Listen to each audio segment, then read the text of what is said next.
Muy bien, iniciando con el sermón de hoy, creo que no soy el único que le pasa que cuando escuchamos situaciones adversas dentro de la iglesia solemos desanimarnos al escuchar esas malas noticias. Quizás usted ha escuchado cómo cristianos son perseguidos alrededor del mundo.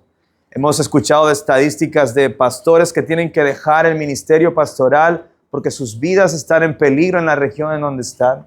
O inclusive porque sus familias están expuestas a padecer de hambre y de escasez y les toca dejar el ministerio y moverse a otro lugar. Todas estas dificultades, cuando las escuchamos, tocan nuestro corazón y pueden desanimarnos si no las sabemos discernir de la manera adecuada. El mundo es un lugar difícil y Cristo prometió aflicción para nosotros, no porque Él entendiera que estas cosas iban a pasar, o que no entendiera que estas cosas iban a pasar, sino que precisamente Él nos advirtió para que tuviésemos confianza en que Él sabía que íbamos a enfrentar aflicciones, pero que no estaríamos solos en esas aflicciones, y nos dejó su palabra para animarnos siempre que estas cosas negativas lleguen a nuestras vidas o escuchemos que están pasando.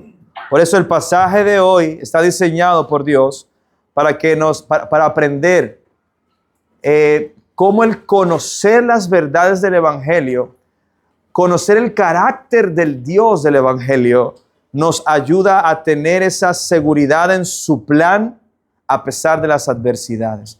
Y que eso consuele nuestro corazón y anime nuestro corazón a continuar en la carrera de la fe. Y para ello vamos entonces a mirar lo que dice el capítulo 3 de la carta a los Efesios. Y yo voy a leer esta mañana y que vamos a estudiar el pasaje del versículo 1 al versículo 13. Efesios 3, del 1 al 13. Leo en favor de ustedes la palabra de nuestro buen Dios. Por esta causa yo, Pablo, prisionero de Cristo Jesús, por amor de ustedes los gentiles, si en verdad han oído de la dispensación de la gracia de Dios que me fue dada para ustedes, que por revelación me fue dado a conocer el misterio, tal como antes les escribí brevemente, en vista de lo cual, leyendo, podrán entender mi comprensión del misterio de Cristo, que en otras generaciones no se dio a conocer a los hijos de los hombres, como ahora ha sido revelado a sus santos apóstoles y profetas por el Espíritu, a saber que los gentiles son coherederos y miembros del mismo cuerpo, participando igualmente de la promesa en Cristo Jesús mediante el Evangelio. Es de este Evangelio que fui hecho ministro conforme al don de la gracia de Dios que se me ha concedido según la eficacia de su poder, a mí, que soy menos que el más pequeño de todos los santos. Se me dio a conocer esta gracia, anunciar a los gentiles las inescrutables riquezas de Cristo, a sacar a la luz cuál es la dispensación del misterio que por siglos había estado oculto en Dios, creador de todas las cosas. De este modo, la infinita sabiduría de Dios puede ser dada a conocer ahora por medio de la iglesia a los principados y potestades en los lugares celestiales, conforme al propósito eterno que llevó a cabo en Cristo Jesús nuestro Señor, en quien tenemos libertad y acceso a Dios con confianza por medio de la fe en Él. Ruego, por tanto, que no desmayen a causa de mis tribulaciones por ustedes, porque son su gloria. Amén. Amados, recordemos el propósito de la carta a los Efesios. Pablo está escribiendo a la iglesia en Éfeso un tratado acerca de la identidad que ellos ahora tienen como pueblo de Dios. ¿Y cuál es el propósito de Pablo? Hablarles acerca de su identidad, de que vivan coherentemente esa identidad, de que si ellos son llamados santos, pues vivan de manera santa, de que si ellos entienden que son hijos de Dios, vivan en este mundo como hijos de Dios, de que si ellos entienden que son el pueblo escogido de Dios, evidencien con su vida que han sido escogidos por Dios para ser pueblo suyo. Entonces, ¿el propósito cuál es? Que entiendan su identidad para que vivan conforme a esa identidad. Y ese pudiéramos decir que es el esquema de toda la carta de Pablo a los Efesios. Del capítulo 1 al capítulo 3, él va a estar hablando mucho acerca de nuestra identidad. Y del capítulo 4 al capítulo 6 va a estar hablando de cómo vivir a la luz de esa identidad que nos ha dado en Cristo. Y hasta el momento, lo que Pablo ha estado diciéndonos es, nos ha estado hablando acerca de la elección soberana de Dios desde antes de la fundación del mundo para que nosotros seamos santos y sin mancha delante de Él, redimidos por la sangre de Jesús. Y en el capítulo 2, Pablo comenzó una explicación acerca de cómo funciona el Evangelio. Él dice, cuando ustedes estaban muertos en delitos y pecados, hablando de todos los cristianos, de todas las épocas, cuando nosotros estábamos muertos en delitos y pecados y así nacimos, Dios nos dio vida por medio de Cristo y nos dijo estas palabras preciosas de que somos salvos por la gracia de Dios, por medio de la fe en Él, no por obras, para que nadie se gloríe. Pero también nos enseñó en ese capítulo 2, versículo 10, que la salvación que Dios nos da gratuitamente por medio de la fe en Cristo va a evidenciar unas obras que fueron preparadas por Dios de antemano para que nosotros viviéramos esas obras, ¿sí? Entonces, aunque no somos salvos por hacer buenas obras, sí fuimos salvados, rescatados, redimidos, adoptados como hijos de Dios para vivir mostrando buenas obras. En eso consiste el poder de la gracia de Dios. Entonces, cuando Pablo hubo terminado la explicación acerca de cómo el Evangelio opera en nuestras vidas, él hace una explicación intencional acerca de cuál debe ser la relación en nuestro entendimiento del Evangelio entre la comunidad del pueblo judío y la comunidad de los gentiles.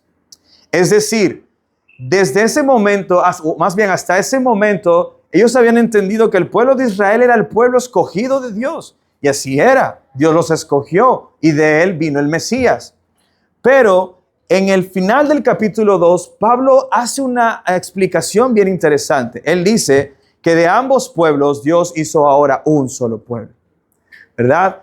Ya no es entonces Israel la única nación que es escogida por Dios para ser su pueblo, sino que ahora Dios está añadiendo tanto a judíos como a gentiles a su único pueblo. Y la tesis de Pablo es esa: si hemos sido llamados a ser un pueblo, mantengámonos unidos.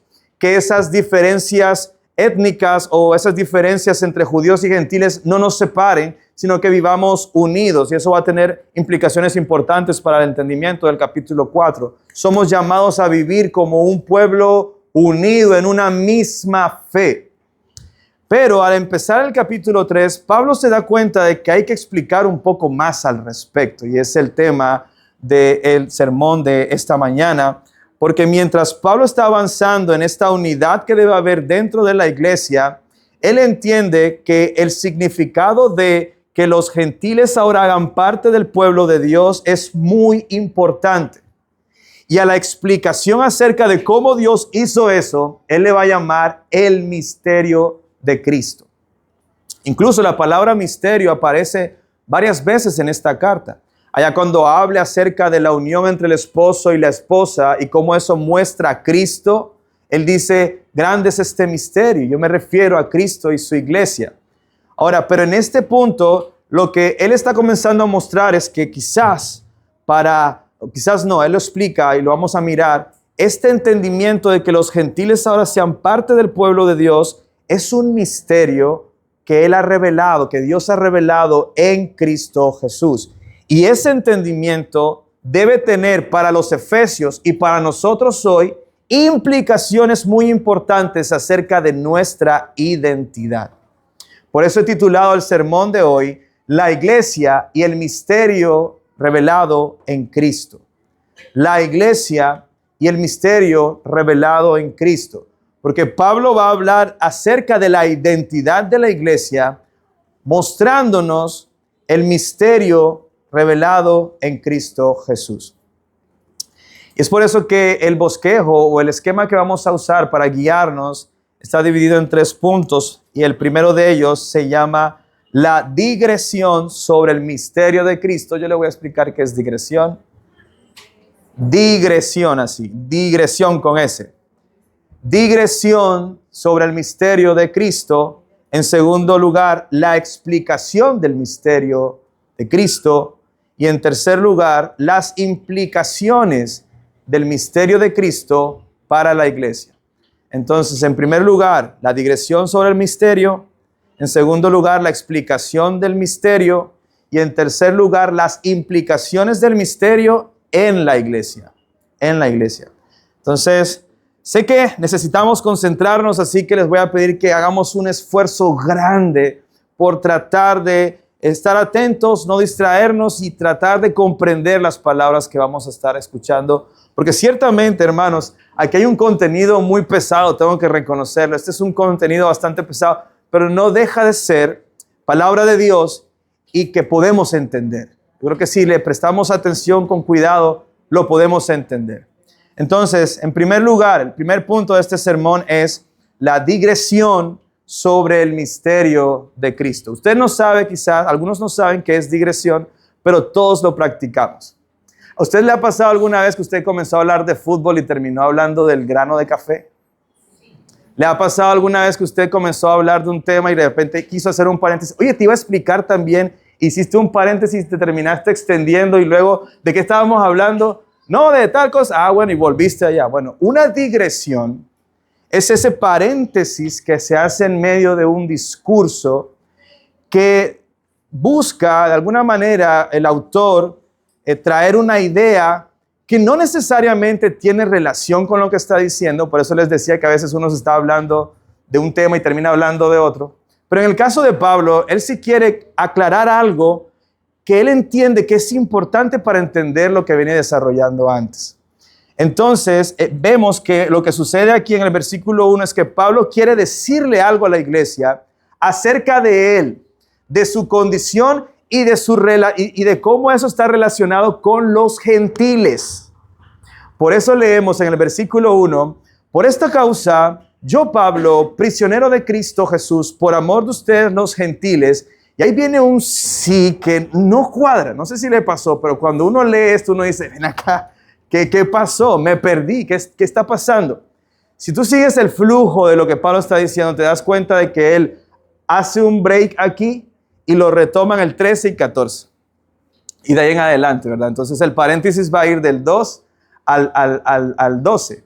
Entonces, Pablo quiere decir algo acerca de él, acerca de los gentiles y la relación que tiene de los gentiles, su ministerio y que él esté en prisión, porque fíjate las palabras, él está diciendo, por esta causa, ¿cómo así? Lo que les acabo de decir, que Dios hizo de 2 pueblos uno solo, por eso yo, Pablo, prisionero de Cristo, él no dice que por eso él está prisionero, sino que él dice, yo, Pablo, en mi condición de prisionero de Cristo Jesús, por amor a ustedes los gentiles, déjenme hacer un paréntesis aquí. Eso es lo que está sucediendo con el discurso de Pablo. Por eso el versículo 2 parece que desentonara y parece que cambiara abruptamente de tema, pero no es así. Él se detiene para meditar en, quiero dirigirme especialmente a las personas gentiles que están leyendo esta carta. Y para que entendamos lo que significa ser gentil, un gentil no es una persona amable en la Biblia. Sí es amable, ¿verdad? Nosotros entendemos que alguien gentil es alguien amable, pero cuando Pablo está hablando aquí de los gentiles, no está hablando de personas amables. Está hablando de personas que pertenecen a otra nación diferente a la de Israel. Es decir, son personas no israelitas, no judías. Entonces, existen 2 grupos entonces en esta línea de pensamiento, los judíos y los no judíos. Y en ese grupo de los no judíos, trate de pensar quiénes pertenecen a ese grupo. Los ribacheros, los santanderianos, los barranquilleros, todos nosotros que hemos creído en Jesús y que no somos judíos, porque aquí, déjenme recordar, yo creo que aquí no hay un judío entre nosotros, ¿verdad? No. Aquí todos somos guayú, o somos afro, o somos de acá, de esta tierra, Nuestra sangre es diferente. Eso quiere decir que Pablo hace un paréntesis para hablarnos a nosotros, los que hemos creído en Jesús, que no somos judíos. Y Pablo entonces quiere hacernos entender algo especial, algo especial. Entonces él hace este paréntesis para hablarnos acerca de algo especial. Él dice en el versículo 2, si en verdad han oído de la dispensación de la gracia de Dios que me fue dada para ustedes, vamos a hacer una pausa allí. O sea que parece que algo le fue dado a Pablo que él debía dárselo a los gentiles. Pero yo creo que si a usted le pasa como a mí, la palabra dispensación no me ayuda mucho a entender el asunto, ¿no? La palabra dispensación en el griego es oikonomía. Usted sabe qué palabra viene de allí, ¿verdad? Economía, que expresa la idea de administración o distribución. Y se trata entonces de Dios dando a Pablo una gracia especial, distribuyendo en Pablo una gracia especial para que él la diera a los gentiles que eran creyentes ahora en Cristo Jesús.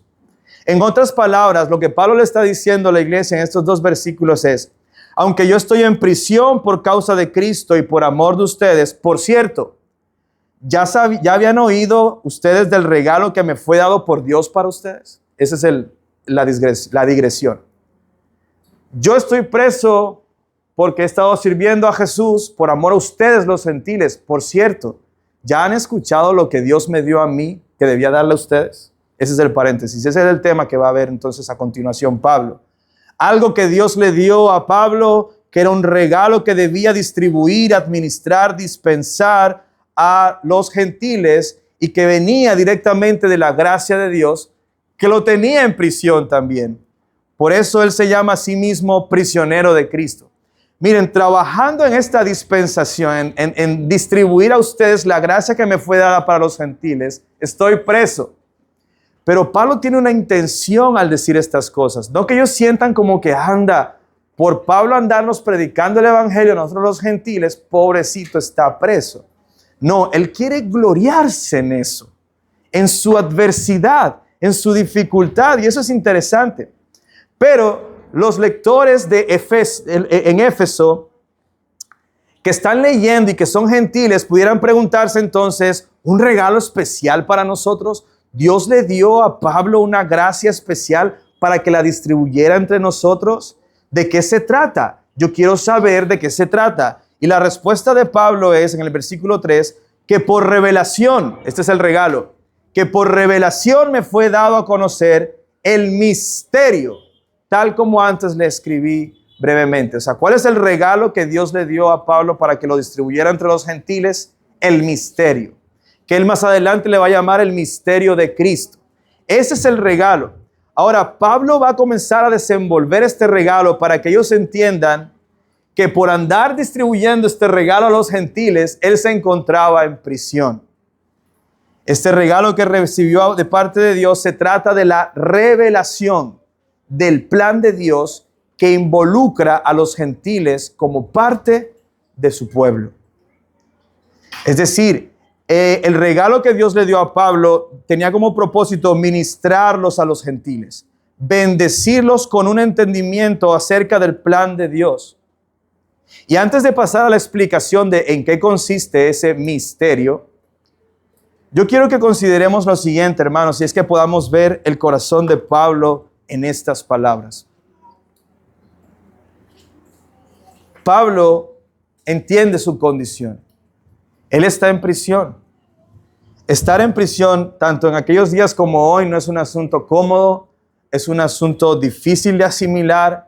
Muchos de nosotros estuviésemos quebrados en nuestra fe, pero Pablo no estaba así. Pablo estaba gozoso. Ustedes lo vieron en el capítulo 1 cantar a Dios, orar por las iglesias. Pablo tenía su corazón en paz, tranquilo, aún en medio de la adversidad, por causa de la labor que estaba haciendo de predicar la palabra de Dios, la revelación que Dios le ha dado, llevarla a los gentiles. Y es porque él entiende cuál es el plan de Dios.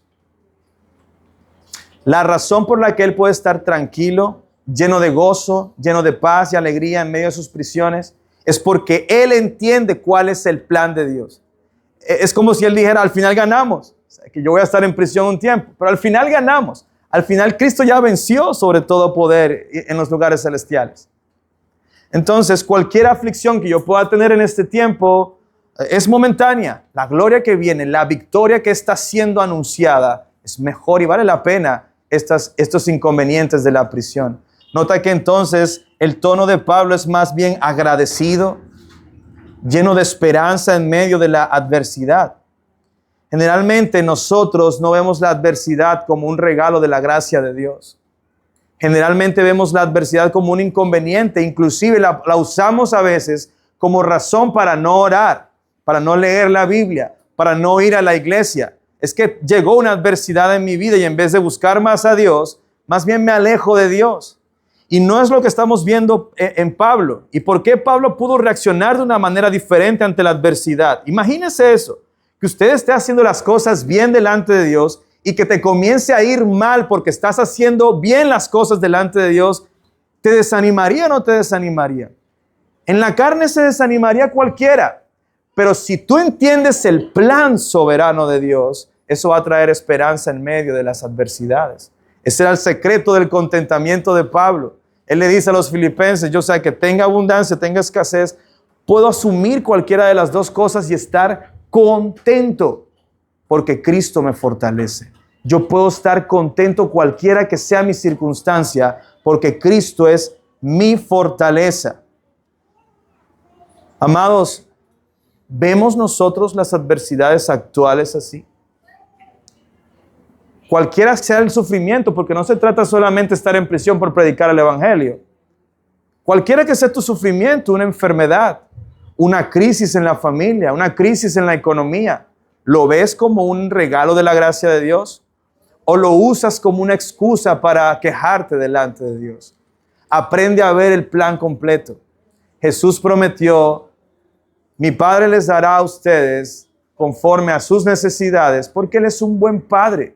Pidan y se les darán. Él tiene cuidado de ustedes, así como cuida de las flores, así como cuida de las aves. Él los ve a ustedes como más preciosos. ¿Cómo no les dará todas las cosas en Cristo? Dice Pablo en Romanos 8. En medio de las adversidades, hermanos, debemos aprender a estar animados, recordando que al final vencemos. Al final somos sanados. Al final seremos vivificados. Resucitaremos en cuerpos nuevos. Al final, Cristo vencerá el pecado y la muerte y ya no habrá más dolor ni sufrimiento. Al final vencemos, hermano.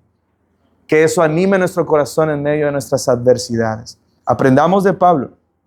Ahora, Pablo les va a revelar a los efesios entonces ahora la razón por la cual está tranquilo. Porque Dios le reveló el plan. Ya él sabe cómo termina. Y es el segundo punto de este sermón, la explicación sobre el misterio de Cristo. El contenido de este misterio anima el corazón de Pablo para permanecer en medio de su adversidad.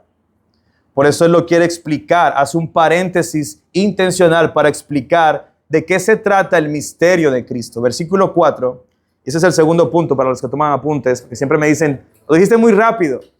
Segundo punto, hermanos. La explicación sobre el misterio de Cristo. Versículos 4 y 5. Dice, en vista de lo cual, leyendo podrán entender mi comprensión del misterio de Cristo, que en otras generaciones no se dio a conocer a los hijos de los hombres, como ahora ha sido revelado a sus santos apóstoles y profetas por el Espíritu.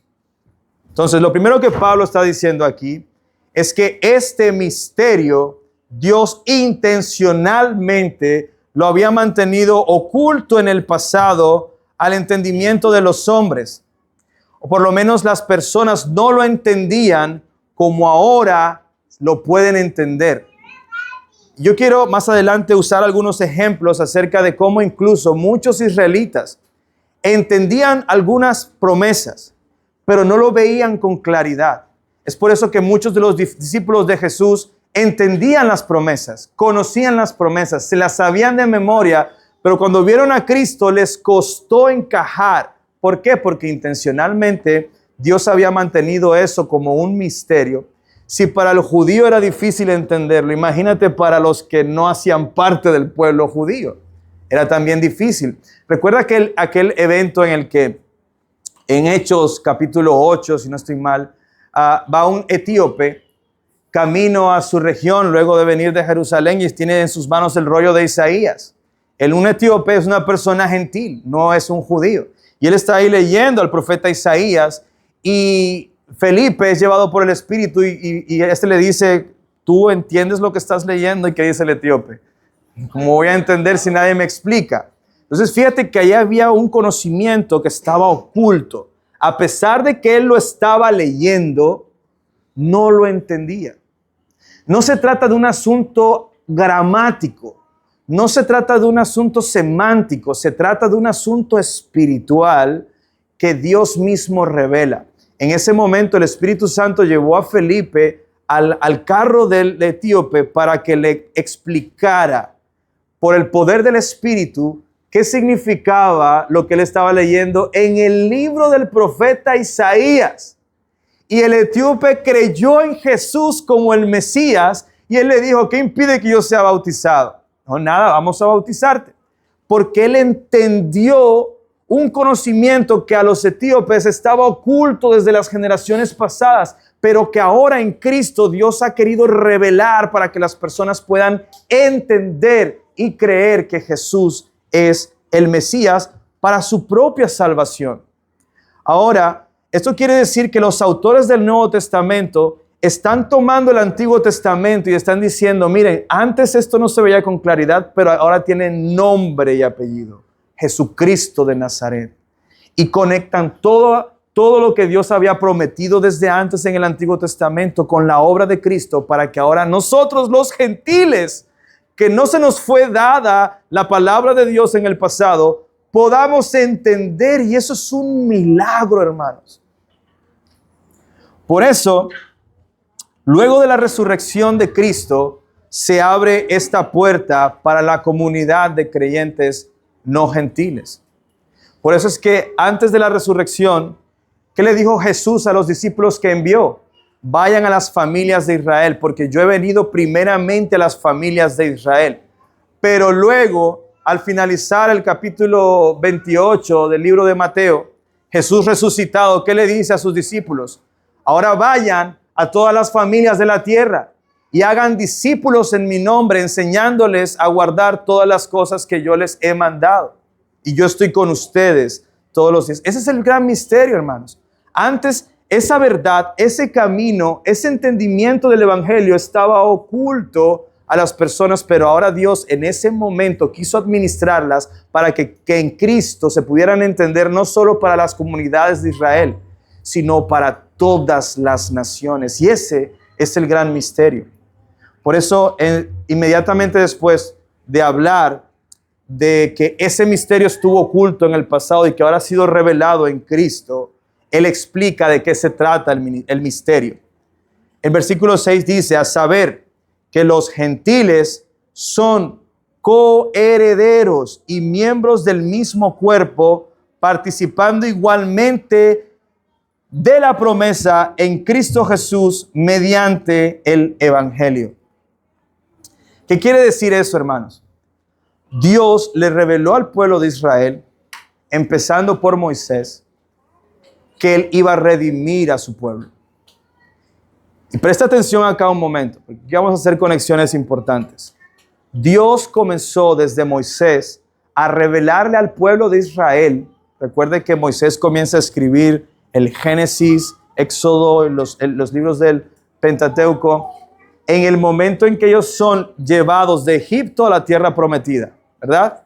Moisés escribe en ese momento. ¿A quién le está escribiendo Moisés? Al pueblo de Israel que salió de Egipto. ¿Qué le está revelando Dios a través de Moisés al pueblo de Israel? Que Él iba a redimir a su pueblo, que lo estaba redimiendo. Pero preste atención a esto. Cuando Moisés habla del principio, él dice que cuando Adán y Eva pecaron, en Génesis 3, Dios dio una promesa de redención. Versículo 15, cuando Él le habla a la serpiente, le dice, pondré enemistad entre ti y la mujer, entre tu simiente y la simiente de Eva. Y tu simiente, tú le herirás el talón y ella te aplastará la cabeza. Eso, hermanos, para el pueblo de Israel que estaba saliendo de Egipto hacia la tierra prometida, estaba todavía un poco gris. No era tan claro. Nosotros ahora en Cristo, ¿qué entendemos? ¿Quién es la simiente de Eva? Jesús. ¿Fue herido por la simiente de la serpiente? Sí. ¿Cuándo? Cuando murió en la cruz. Pero a pesar de que fue herido, Él destruyó la cabeza de la serpiente y venció sobre ella en la cruz del Calvario. Hoy lo entendemos, pero para ellos no era tan claro en ese momento. Luego Dios le dice a Abraham en Génesis 12, mira, de tu descendencia yo voy a bendecir a todas las familias de la tierra. Ahora, todo esto que yo les estoy explicando, Pablo lo explica con más detalle en Romanos, por ejemplo, y él dice, la simiente de Abraham, que era la simiente de Eva, se trata de Jesús, por medio de quien Dios iba a bendecir ¿a quién? A todas las familias de la tierra, no solo la familia de Abraham.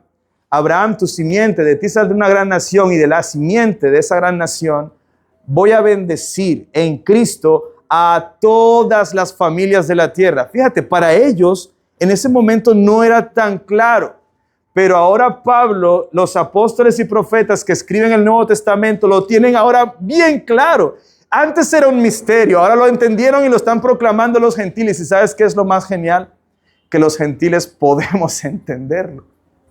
Es un milagro maravilloso. Por eso Pablo no solo dice misterio que estaba oculto, sino porque también es un misterio cómo nosotros hoy podemos entenderlo. ¡Qué gran privilegio! Que nosotros hoy podamos ver con tanta claridad lo que los profetas de la antigüedad querían entender y ver. Muchos de ellos escribieron acerca del Mesías, aunque no lo veían tan claro, veían a través de sombras, figuras, tipos, ministerios, redención de Egipto, la expiación del Cordero, el templo. Todas estas cosas eran sombras que apuntaban a la obra perfecta de Cristo para la redención, no solo del pueblo de Israel, sino para bendición de todas las familias de la tierra. Por eso la conexión que Pablo hace con Abraham, es decir, a las personas, miren, no se trata de ser de la descendencia de Abraham lo que te hace salvo. Abraham fue justificado por la fe y todo el que cree es hijo de Abraham. Es decir, que aunque yo soy de Bogotá, criado en Riohacha, si yo he creído en Cristo, soy hijo de Abraham y soy un verdadero israelita. De eso estaba antes oculto. Y ahora, desde la resurrección de Cristo para acá, es un misterio que Dios ha querido revelar, no solo a Israel, sino a todas las naciones de la tierra. Este misterio entonces es que Cristo vino a redimir a judíos y a gentiles. ¿Para qué? Para hacerlos un solo pueblo. De tal manera que ahora no podemos decir, no, es que solamente los judíos son verdaderamente el pueblo de Dios. No. Si yo soy gentil y creí en Jesús, yo verdaderamente soy pueblo de Dios, tanto como el judío. Por eso Pablo explica en la carta a los Romanos, en el capítulo 10, alguna ventaja, en el capítulo 9, perdón, alguna ventaja en ser judío. Claro, claro que sí. Pero el entendimiento al que llegaron los judíos es el mismo entendimiento al que hemos llegado los gentiles, por la gracia de Dios. De manera que yo no debo despreciar al judío, ni el judío debe despreciar al gentil, porque ambos fuimos redimidos en Cristo Jesús, bendecidos con el entendimiento de la redención en Cristo para ser un solo pueblo. Hay una enseñanza doctrinal de nuestros tiempos que se llama dispensacionalismo, que enseña que Dios tiene dos pueblos, Israel nacional y los gentiles. La Biblia nunca habla así del pueblo de Dios. La iglesia está compuesta no solo de gentiles, porque hay personas que dicen, no, la iglesia es como el paréntesis de Dios, en donde Él está rescatando personas de todo pueblo y nación. Pero eso no es así. Los primeros cristianos, los primeros miembros de la iglesia eran judíos. Judíos, gentiles, somos por medio de la fe en Cristo, miembros. Por eso Pablo dice aquí, coherederos, herederos juntamente del mismo cuerpo, recibiendo el cumplimiento igualmente de las promesas. Esa promesa hecha a Adán y a Eva en el jardín se cumple en mí si he creído en Cristo. Esa promesa hecha a Abraham en Génesis 12 se cumple en mí si he creído en Cristo. Así que, amados, ahora Pablo está dándonos a entender que este misterio se trata de que nuestra identidad como iglesia está en Cristo, no en nuestra etnia o la comunidad donde estuvimos, donde nacimos, nuestra ciudadanía terrenal. No es así. Eso está claro, no es tan difícil tampoco para nosotros ahora. Pero mira cómo Dios en su soberana sabiduría lo ocultó durante mucho tiempo en el pasado para darlo a conocer después de que Jesús viniera, muriera y resucitara. Ahora, lo último que Pablo hace en esta explicación acerca del misterio de Cristo es que explica el rol que él cumple como ministro de ese misterio. Él dice en versículos 7 y 8, de este evangelio fui hecho ministro conforme al don de la gracia de Dios que se me ha concedido, según la eficacia de su poder. A mí, que soy menos que el más pequeño de todos los santos, se me concedió esta gracia. Hermanos, Pablo está hablando con humildad en este texto. Porque si usted mira el perfil de Pablo, oh Señor, ya quisiéramos muchos de nosotros tener el perfil que tenía Pablo. Pero Pablo dice que el llamado especial que Dios le hizo a él es de ser apóstol a los gentiles. Y eso es lo que Pablo quiere traer aquí al corazón de los cristianos en Éfeso. Yo fui llamado a ser apóstol, es decir, un enviado. Apóstol significa enviado. Un enviado de Cristo resucitado a comunicar el mensaje del misterio del evangelio de Dios a ustedes que son gentiles. Ese es mi llamado y por eso estoy en prisión. Pero estoy feliz de hacerlo. Yo creo que miremos tres textos rápidamente para que podamos tener una comprensión mejor de este llamado. En Hechos capítulo 9, conmigo allí. Igual si yo lo encuentro primero lo voy a leer y tú lo puedes leer conmigo. Hechos capítulo 9, versículo 15. Este es Ananías hablándole a Pablo. Ananías, bueno, resulta que Pablo se convierte al Señor, quedó ciego y fue llevado a una casa. Los que vieron la película el viernes entienden la escena, ¿no? Ananías llega y habla a Pablo y mira lo que dice Ananías que le dijo el Señor. Pero el Señor le dijo, ve, porque Él es mi instrumento escogido. ¿Quién está hablando ahí? Dios, ¿verdad? Para llevar mi nombre en presencia de ¿quién? De los gentiles, de los reyes y de los israelitas, porque yo le mostraré cuánto debe padecer por mi nombre. Es decir, Pablo desde su conversión tenía claro que había sido llamado a ser apóstol a los gentiles y que iba a sufrir por eso. Él lo tenía claro. No era nada nuevo lo que le estaba pasando. Él tenía eso claro desde el mismísimo momento de su conversión. Quiero que vayas conmigo entonces ahora a Romanos capítulo 11, porque estamos viendo que la Escritura habla del llamado especial de Pablo para ir a predicar a los gentiles. Romanos capítulo 11, versículo 13 dice, pero a ustedes hablo, gentiles. Entonces, puesto que yo soy apóstol de los gentiles, honro mi ministerio, si en alguna manera puedo causar celos a mis compatriotas y salvar a algunos de ellos. Él lo tenía claro. Cuando él escribe la carta a los romanos, podíamos pensar de que Pablo estaba en un momento de madurez en cuanto a sabiduría muy alto. Como decimos en nuestra generación, estaba en su prime. Pablo estaba en su prime y estaba escribiendo estas cosas y él entendía que él había sido llamado a los gentiles. Él quería que los judíos se salvaran, pero él sabía que esa era una obra soberana de Dios y que su tarea era predicar el evangelio a los gentiles para que fueran añadidos al pueblo de Dios. Es cuando dice Pablo que él fue llamado a ser apóstol de los gentiles y Pedro fue llamado a ser apóstol de los judíos. Él hace esa diferenciación precisamente porque él entendía que aunque él le estaba predicando también a judíos, su llamado era predicarle a gentiles. Pero bueno, más allá de mi equivocación, hermanos, es una gran tarea. Piensa, ¿cuántos gentiles hay en el mundo? Pablo tenía una tarea grande que hacer. Si tú te das cuenta, cuando el autor de Hechos dice, y serán llenos del Espíritu y me serán testigos en Jerusalén, en Judea, en Samaria y hasta lo último de la tierra, ¿a quién iba a usar Dios para llevar el evangelio en aquel momento hasta lo último de la tierra? A Pablo. Incluso el libro de Hechos termina hablando de cómo fue el primer encarcelamiento de Pablo y cómo él siguió llevando el evangelio incluso hasta Roma. Este es un llamado muy grande, hermanos, pero resulta que eso trajo implicaciones grandes a su vida.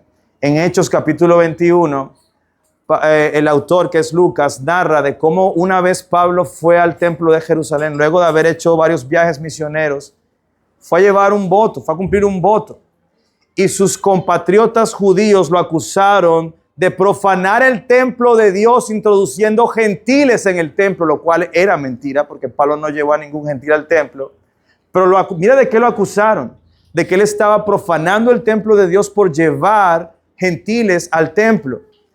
Pablo hubiese podido decir, pero es que ustedes no entienden el gran misterio. No, pero Pablo fue un poco más astuto, no quiso buscar pleito en ese momento, apeló a su ciudadanía romana y fue puesto en prisión. Y en esa prisión es muy probable que es de donde Pablo esté escribiendo esta carta preciosa a los Efesios. Entonces, esta carta nos está revelando que Pablo entendía que estas cosas iban a pasar, que estas cosas le iban a suceder a él, para que la eficacia del poder de Dios se dejara ver aún en medio de su debilidad. Eso es muy de Pablo. Yo me glorío en mis debilidades. ¿Por qué? Porque él me dijo, bástate mi gracia. Mi poder se perfecciona en tu debilidad. Tú preso, yo me glorifico. Y mira que desde prisión Pablo escribió Efesios, Filipenses, Colosenses. Y eso es precioso, ¿no? Pero al terminar la explicación acerca del misterio revelado, Pablo culmina diciendo, y este es un asunto que le pertenece a Dios. No se trata de mí, que soy muy sabio, porque él dice, yo que soy el más pequeño de todos los santos.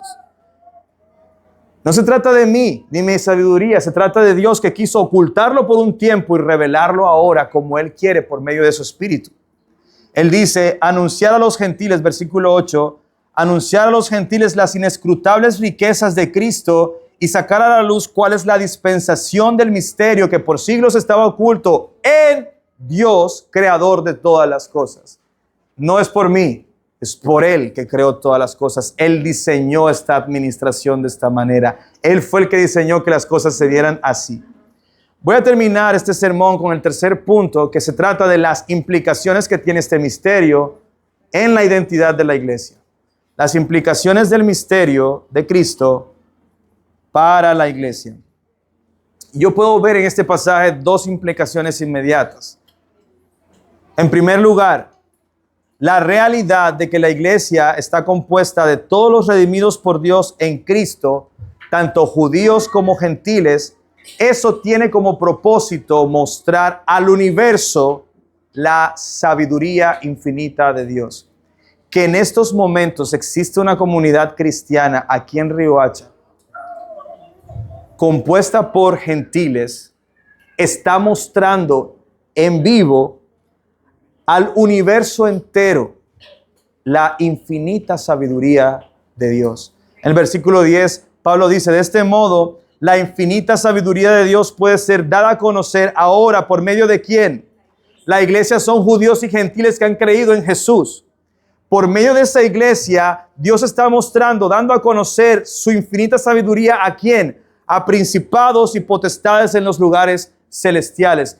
Él está hablando de esa esfera espiritual en donde hay potestades espirituales, en donde hay huestes, principados espirituales que están viendo la sabiduría de Dios obrando a través de nosotros, simples mortales que creemos en Jesús.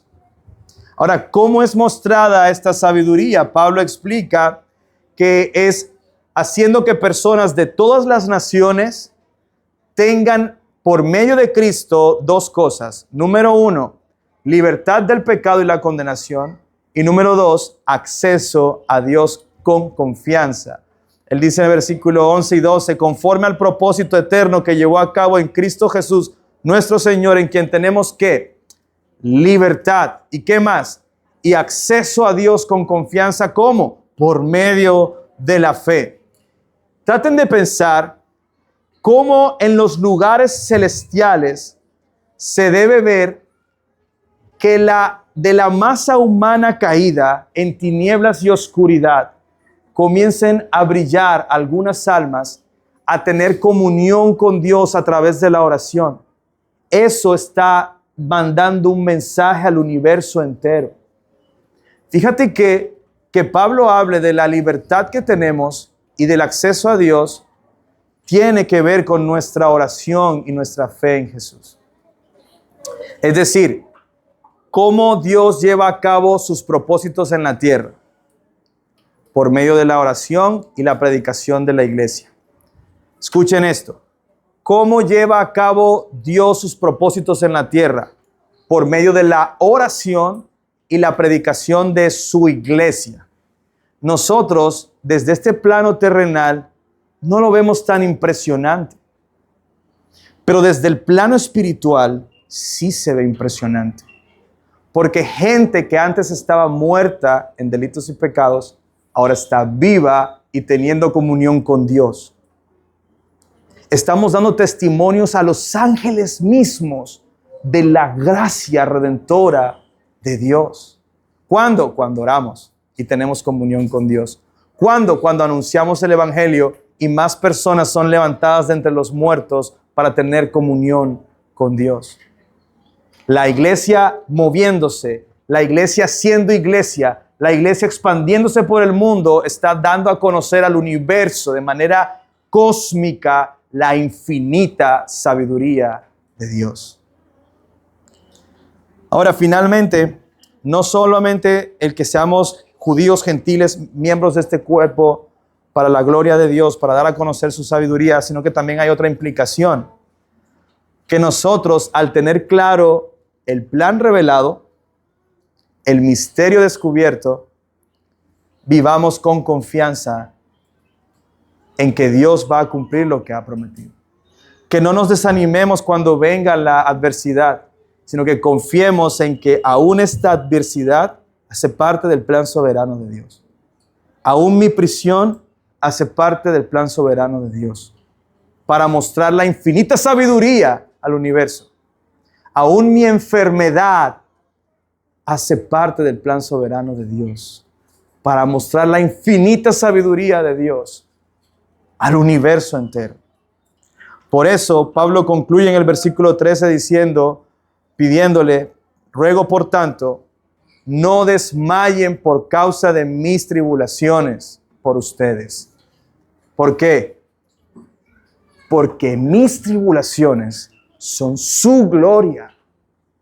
Son su gloria, no mi gloria. ¿No? Pablo podía también decir, es mi gloria, yo me glorío en mi aflicción. Pero él dice, es que yo esté sufriendo tribulaciones por predicar el evangelio, es gloria de ustedes que han recibido ese evangelio. Valió la pena que yo esté en prisión porque ustedes creyeron, porque ustedes siguen predicando y porque ahora ustedes tienen acceso a Dios con confianza. No se desanimen porque yo estoy en prisión. Tengan ánimo, porque que yo esté en prisión es gloria de ustedes. Es gloria de ustedes. Valió la pena. Así que, hermanos, este pasaje hoy aprendimos que por gracia, Dios quiso revelarnos a nosotros. Piensa en esto. Usted pudo haber nacido en la generación que murió en el diluvio. No naciste en esa generación, naciste en esta, a la que le fue concedido la revelación del misterio antes oculto, y ahora tú puedes tener acceso a Dios con confianza. Amado, eso debe animar nuestros corazones. Dios quiso mostrar a judíos y gentiles la infinita sabiduría, haciéndonos parte de su pueblo, haciendo de nosotros su iglesia. Y esto, amados, no solamente debe consolidar nuestra identidad, sino que también debe animarnos en medio de las adversidades. Que seamos iglesia debe animarnos en medio de las adversidades, porque que tú estés aquí hoy hace parte del plan soberano de Dios de mostrarte a Cristo y que tú tuvieras acceso a Dios por medio de Cristo. Esas son buenas noticias. Buenas noticias. Si hay alguna persona en este lugar que no es cristiana, estas son buenas noticias para ti, porque tú estás en este lugar escuchando este mensaje, porque hoy Dios quiere ofrecerte esa libertad del pecado, esa libertad de la condenación y darte a ti algo que tú no tienes y que jamás podrías tener por tus propios medios: acceso a Dios. Por eso, cree en Jesús, porque no hay otro camino al Padre, solo Jesús. Nadie puede ir al Padre, dijo el Señor, sino por medio de mí. Yo soy el camino, yo soy la verdad, yo soy la vida, yo soy la puerta para las ovejas del redil. Así que escucha hoy la voz del Salvador que te llama a ser parte de su pueblo. Pon tu esperanza en Él para que puedas recibir de Él gratuitamente la libertad de tu pecado, para que ya no seas más esclavo de Él, y acceso a Dios con confianza, si crees en el nombre de Cristo Jesús nuestro Señor. Amén.